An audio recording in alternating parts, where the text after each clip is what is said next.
Assalamualaikum warahmatullahi wabarakatuh. Pada hari ini kita akan membahas tentang himpunan. Himpunan ini pelajarannya ada di Matematika SMP kelas 7, semester 1 ya.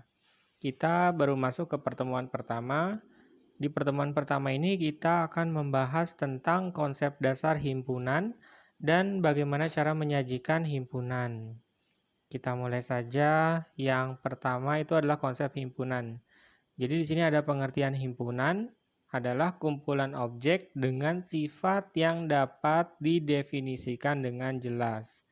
Kumpulan objek dengan sifat yang dapat didefinisikan dengan jelas. Untuk lebih jelasnya kita lihat contoh himpunan di sini.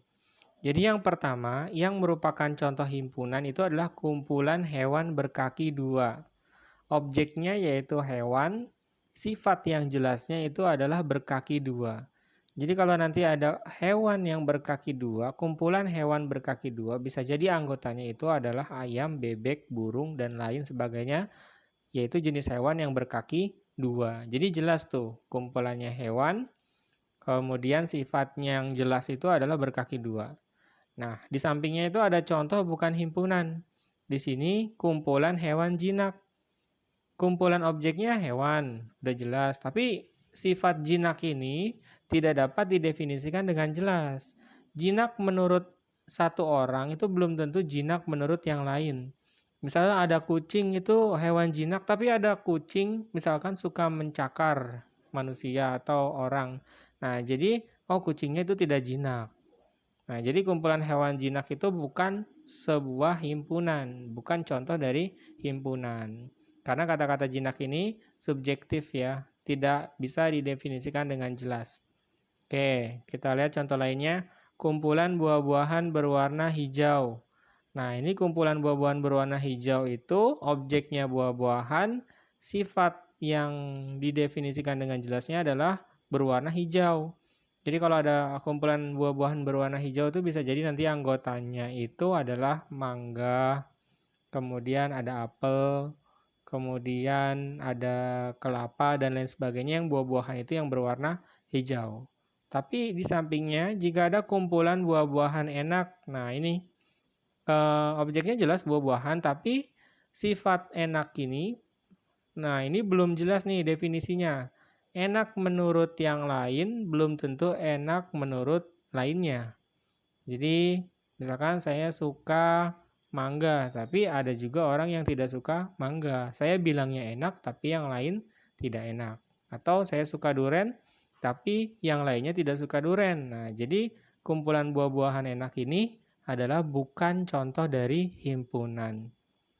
Oke, kita lihat lagi. Yang ketiga, kumpulan siswa laki-laki. Nah, ini jelas objeknya siswa, kemudian laki-laki. Jadi anggotanya nanti bisa Adi, Budi, Ali, dan lain sebagainya.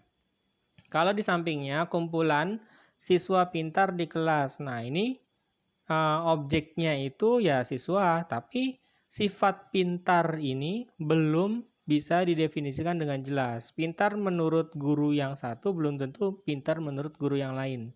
Oke, nanti penilaian pintar itu bisa beda-beda definisinya.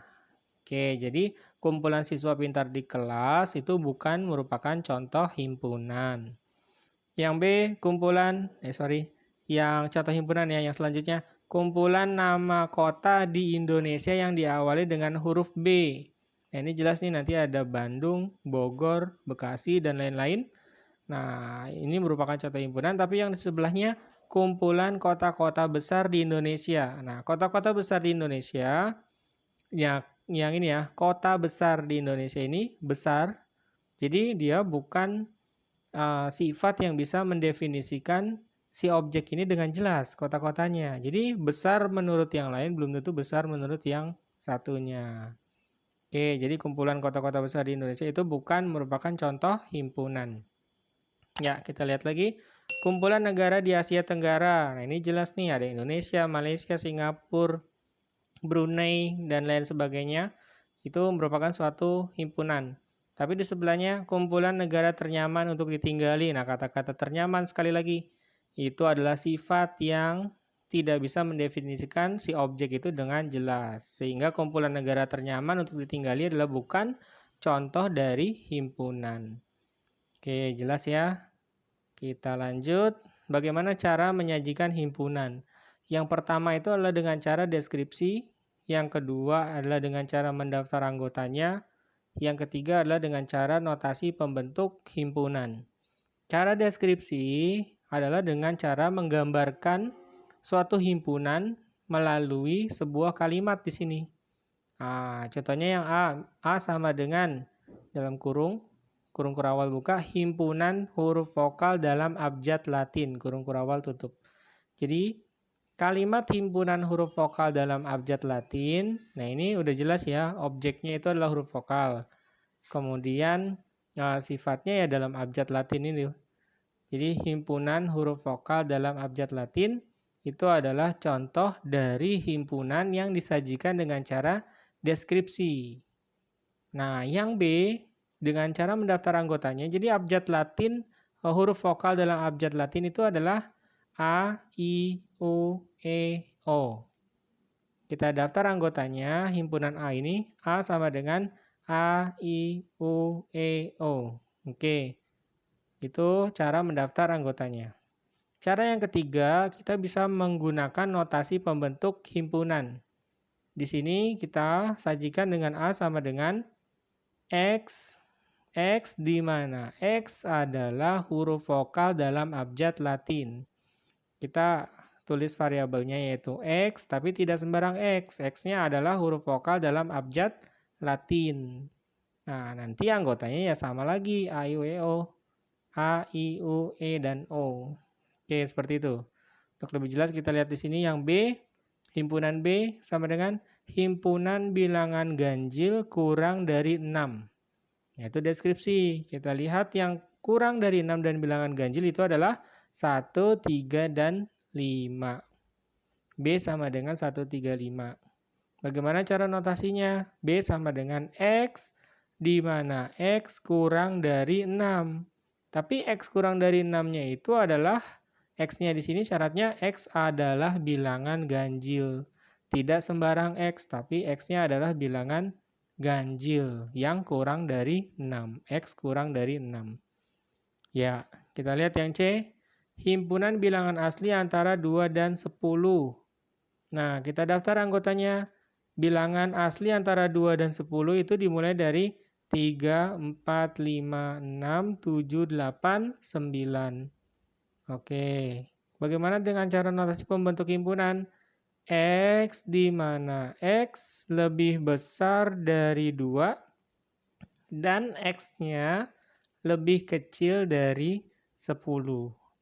Atau X lebih besar dari 2, X-nya kurang dari 10. Ini kan artinya X-nya itu antara 2 dan 10 ya. Dia lebih besar dari 2, tapi dia pula lebih kecil dari 10. Ya, tapi tidak sembarang X. X-nya adalah bilangan asli. Oke, jadi nanti anggotanya ya 3, 4, 5, 6, 7, 8, 9. Balik lagi. Anggotanya sama. Yuk, kita yang terakhir nih, yang D. Himpunan semua bilangan cacah. Nah, ini bagaimana himpunan semua bilangan cacah? Bilangan cacah dimulainya dari 0 ke kanan. 0, 1, 2, 3, 4, 5, 6, 7, 8, dan seterusnya. Dan seterusnya ini titik-titik ini ya. Oke. Nah, ini dia bisa sampai banyak di sini. Dan seterusnya. Ya, seperti itu. Jadi titik-titik ini bisa diisi 9, 10, 11, dan seterusnya sampai tak terhingga ya. Oke, nah gimana cara notasi pembentuk himpunannya? D sama dengan X, di mana X adalah semua bilangan cacah. Semua bilangan cacah, mulainya dari yang dari 0, 1, 2, 3, dan seterusnya ke kanan. X adalah, X di mana X adalah semua bilangan cacah. X-nya itu semua bilangan cacah. Jadi begitu, kita bisa menjadikan dengan cara deskripsi, dengan kalimat, sebuah kalimat saja, simple di sini, dengan cara mendaftar anggotanya. Nah, kita cari tahu anggotanya siapa saja, atau dengan cara notasi pembentuk himpunan. Cirinya yang X ini ya, X di mana X adalah dan seterusnya. Tapi ada syaratnya di sini. Oke, Berikut ada beberapa latihan soal yang bisa dikerjakan. Sekian dari saya. Wassalamualaikum warahmatullahi wabarakatuh.